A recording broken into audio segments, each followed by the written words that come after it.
Experts issue stark warning on Biden's crackdown on gas cars. Let's dive into the details, shall we? Several top Republican lawmakers and energy industry groups blasted the Biden administration Wednesday after it announced aggressive regulations cracking down on gas powered car emissions. Critics of the sweeping emissions standards unveiled Wednesday morning by the White House and Environmental Protection Agency EPA argued the announcement revealed President Biden is seeking to effectively ban traditional gas cars in favor of electric vehicles, or EVs. The White House said the rules would accelerate the clean vehicle transition and reduce pollution by nearly 10 billion tons by 2055. First, President Biden came for our gas stoves. Senate Energy and Natural Resources Committee ranking member John Barrasso, Republican from Wyoming, said in a statement shared with Fox News Digital. Now he wants to ban the cars we drive. His misguided policies are hurting American families while helping China, he continued. The president's disastrous energy transition is making us more reliant on our enemies while driving up prices for Americans. The electrification of everything is not a solution. It's a road to higher prices and fewer choices. The tailpipe emissions rules will impact car model years 2027 through 2032. The regulations require automakers to ensure a massive 56% greenhouse gas emissions reduction in 2032 vehicles compared to 2026 models, likely forcing companies to produce electric alternatives more rapidly. According to the White House, if the regulations are finalized, a staggering 67% of new sedan, crossover, SUV, and light truck purchases could be electric by 2032, the White House projected. In addition, up to 50% of bus and garbage trucks, 35% of short haul freight tractor, and 25% of long haul freight tractor purchases could be electric in less than a decade. EPA Administrator Michael Reagan said the regulations were the most ambitious pollution standards ever for cars and trucks. He added that the rules would secure critical reductions in dangerous air and climate pollution. Today, the Biden administration made clear it wants to decide for Americans what kind of cars and trucks we are allowed to buy, lease, and drive, said Senator Shelley Moore Capito, Republican from West Virginia, the top GOP member of the Senate Environment and Public Works Committee. These misguided emission standards were made without considering the supply chain challenges American automakers are still facing, the lack of sufficiently operational electric vehicle charging infrastructure, or the fact that it takes nearly a decade to permit a mine to extract the minerals needed to make electric vehicles, forcing businesses to look to China for these raw materials, she continued. They also did not consider that the average price of an electric vehicle was roughly $65,000 last year, more than the household income of 46% of American families, Capito added. The West Virginia lawmaker noted that the Biden administration is doing everything in its power, meanwhile, to retire existing fossil fuel power generation, potentially jeopardizing the stability of the nation's grid as an increasing number of vehicles are powered by electricity instead of petroleum.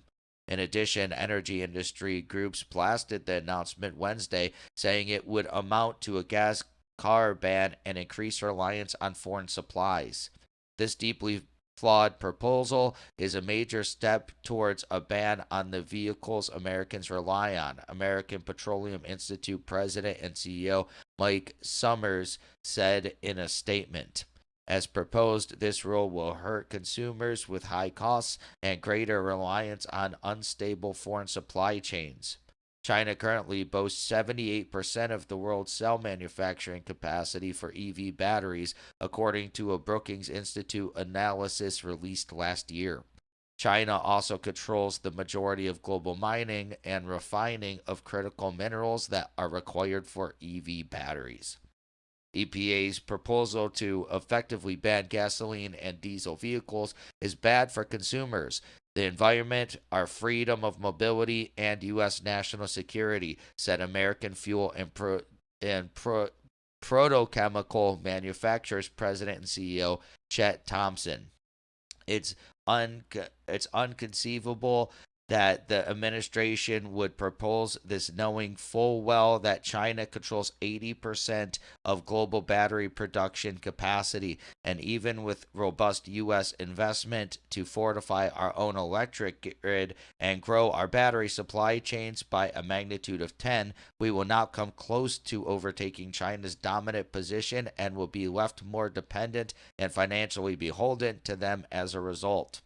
We should all be aiming for individuals and families to have more fuel and vehicle choices, not less, that can fit within their budget and meet their work and household needs. EPA's harmful proposal falls well short of that, Thompson continued.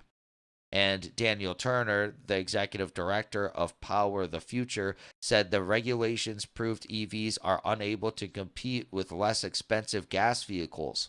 Biden's newest power grab is the latest attempt to force a green agenda on an unwilling electorate in order to reward his eco-extremist supporters, Turner said. Despite massive tax breaks and flattering coverage in the media, EVs simply cannot compete in the free market, he continued. If Joe Biden is going to force Americans to give up their preferred mode of transportation, Congress should mandate the White House and every member of the Biden administration drive EVs exclusively and immediately. Yeah, very interesting. I agree with this article. This is a very short-sighted plan that they're trying to enact. I get it. They want to get rid of pollution, and of course, all the climate change, supporters, they probably want to appease them too.